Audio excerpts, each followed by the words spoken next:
आज सना ने उसके 3 फ्रेंड्स के लिए घर पे पार्टी रखी है। उसने पार्टी के लिए बहुत सारा खाना बनाया है।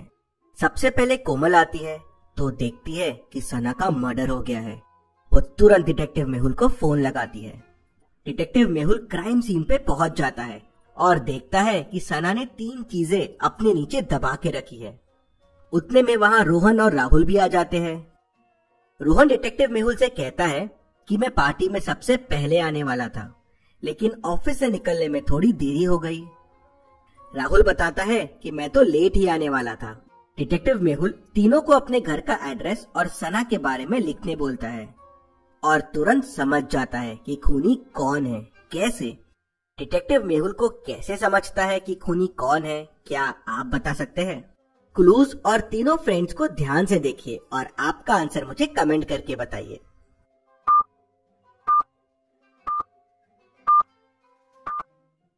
चलिए इसका आंसर देखते हैं। अगर आप ध्यान से देखेंगे तो तीनों क्लूज लेफ्ट हैंडर को पॉइंट कर रहे हैं। लेफ्ट स्लीपर, लेफ्ट ग्लव्स और लेफ्ट शूज।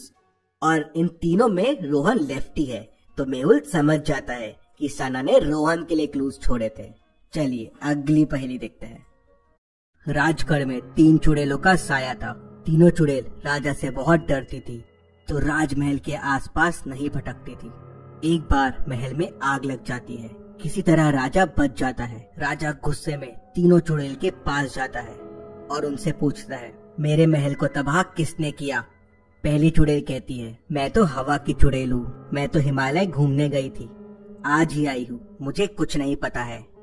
दूसरी चुड़ैल कहती है, मैं तो पानी की चुड़ैल हूँ, मैं आग कैसे लगा सकती हूँ, मैं भी घूमने गई थी, मुझे कुछ नहीं पता है।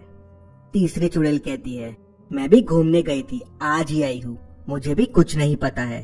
तीनों की बातें सुनने के बाद राजा समझ जाता है कि कौन सी चुड़ैल ने आग लगाया है। कैसे? क्या आप मुझे कमेंट करके बता सकते हैं?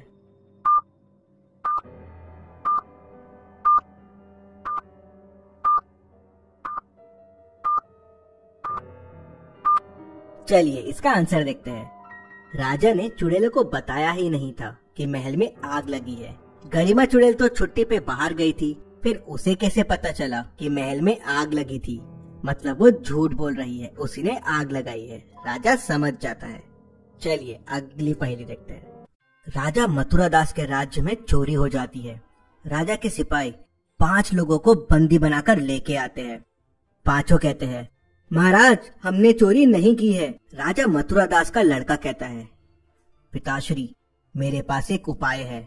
मेरे पास ये जादुई लकड़ी है। ये लकड़ी चोर के घर में 2 इंच लंबी हो जाएगी। आज रात ये लकड़ी इन 5 लोगों को दे देते हैं।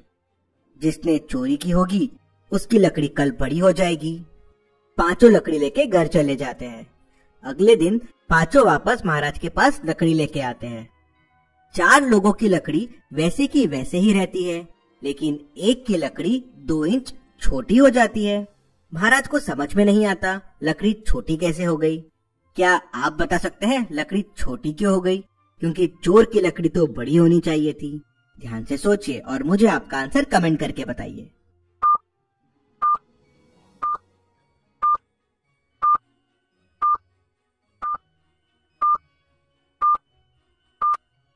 चलिए इसका आंसर देखते हैं। चोर ने सोचा लकड़ी 2 इंच बड़ी हो जाएगी, तो क्यों ना मैं इसे पहले ही 2 इंच काट लूं, जिससे लकड़ी वापस पहले जैसी हो जाएगी। वो ये नहीं समझ पाया कि ये राजा के बेटे की चतुराई थी। ये कोई जादुई लकड़ी नहीं थी। जादू चला नहीं और लकड़ी बड़ी हुई नहीं। सैनिकों ने उसे पकड़ लिया। चलिए अगली पहेली देखते हैं। आपके सामने ये डिलीशियस पिज्जा रखा हुआ है, लेकिन ये पिज्जा बॉक्स ए के अंदर जाने वाला है। अब मैं इन पिज्जा बॉक्सेस को घुमाऊंगा। आपको बताना है पिज्जा कौन से बॉक्स के अंदर रहता है। तो चलिए शुरू करते हैं।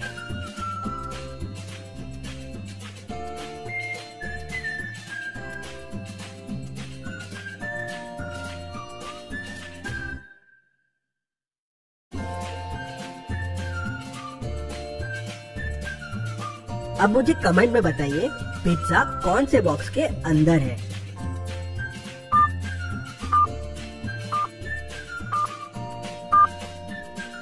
मैं आपको इसका आंसर लास्ट में बताऊंगा। तो चलिए अगली पहेली देखते हैं। दादा गणपत अपने पोते को एक कहानी बता रहे थे। मैं पहले तिहाड़ जेल में पुलिस वाला था। कोई चोर मुझसे बच के वहाँ से भाग नहीं पाता था। एक बार की बात है, 3 चोर काफी टाइम से भागने का प्लान कर रहे थे। तीनों ने 12-12 घंटे के बाद भागने का प्लान किया। पहले ने सुबह के करीब 11 बजे दीवार कूद के भागने की कोशिश की, लेकिन मेरे कुत्तों ने उसे देख लिया और मैंने उसे पकड़ लिया। फिर दूसरे चोर ने 12 घंटे बाद पास वाली नदी से भागने की कोशिश की, लेकिन मेरी तेज नजर ने उसे दिन में देख लिया। तीसरे चोर ने मेरे डर से भागने की कोशिश ही नहीं की। इतना बहादुर था मैं उस जमाने में। पोता हंसने लगता है और कहता है कि दादा आपकी कहानी झूठी है। क्या झूठ है इस कहानी में, क्या आप बता सकते हैं? आप चाहे तो वीडियो को रिपीट कर सकते हैं।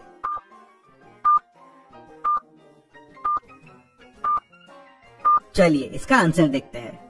पहला चोर सुबह 11 बजे भागा था, तो दूसरा चोर 12 घंटे बाद मतलब रात के 11 बजे भागना चाहिए, लेकिन गणपत ने कहा कि वो दिन में भागा था। ऐसा कैसे पॉसिबल है? इसलिए पोता समझ गया कि दादा झूठ बोल रहे हैं। चलिए अगली पहेली देखते हैं। चलिए बताइए, अगर 1 मीटर लंबा और 1 मीटर चौड़ा कपड़ा 10 रुपए का आता है, तो 2 मीटर लंबा और 2 मीटर चौड़ा कपड़ा कितने का आएगा? ध्यान से सोचिए और मुझे आपका आंसर कमेंट करके बताइए।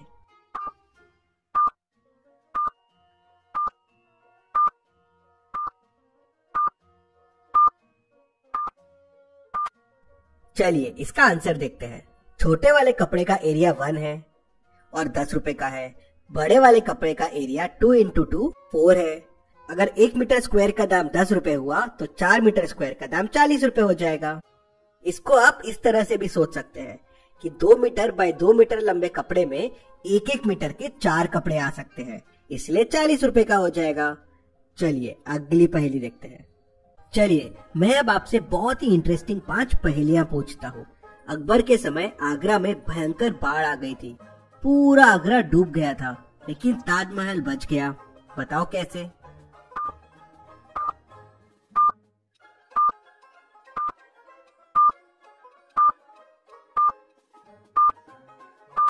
ताजमहल अकबर के समय नहीं, शाहजहां के समय बना था, इसलिए बच गया। चलिए बताइए, ऐसी कौन सी चीज है जिसे देने पे वो आपकी नहीं रहती? सोचिए सोचिए और आपका आंसर कमेंट कीजिए।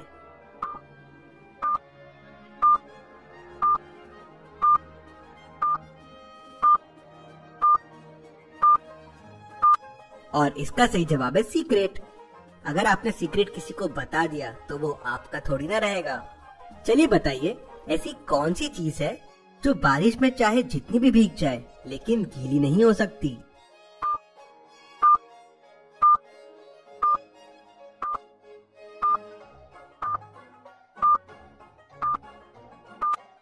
सिंपल है, इसका सही जवाब है पानी।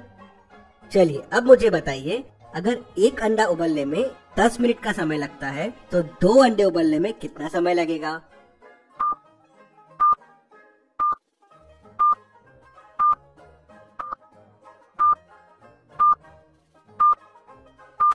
सिंपल है, 10 मिनट ही लगेगा। चलिए अब कल्पना कीजिए कि आप ऐसे कमरे में हैं जो बिल्कुल अंधेरे में है और उसमें कोई दरवाजा या खिड़की नहीं है जिससे आप बाहर आ सके। अब ऐसे कमरे से आप कैसे बाहर आएंगे?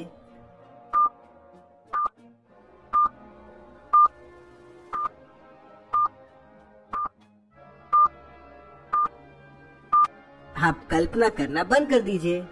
चलिए अगली पहेली देखते हैं। ध्यान से देखिए और मुझे बताइए, इनमें किसने टिकट नहीं ली है? ध्यान से सोचिए और मुझे आपका आंसर कमेंट करके बताइए।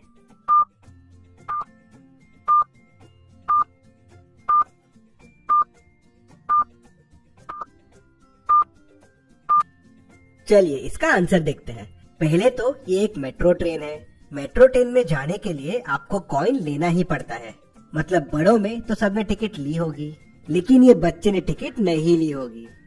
इसे टिकट थोड़ी ना लगेगी, मतलब ये बिना टिकट के ट्रैवल कर रहा है। और पिज्जा बॉक्स सी के अंदर है। ऐसी और पहेलियों के लिए चैनल को सब्सक्राइब करके बेल आइकन प्रेस कर दीजिए। Thank you.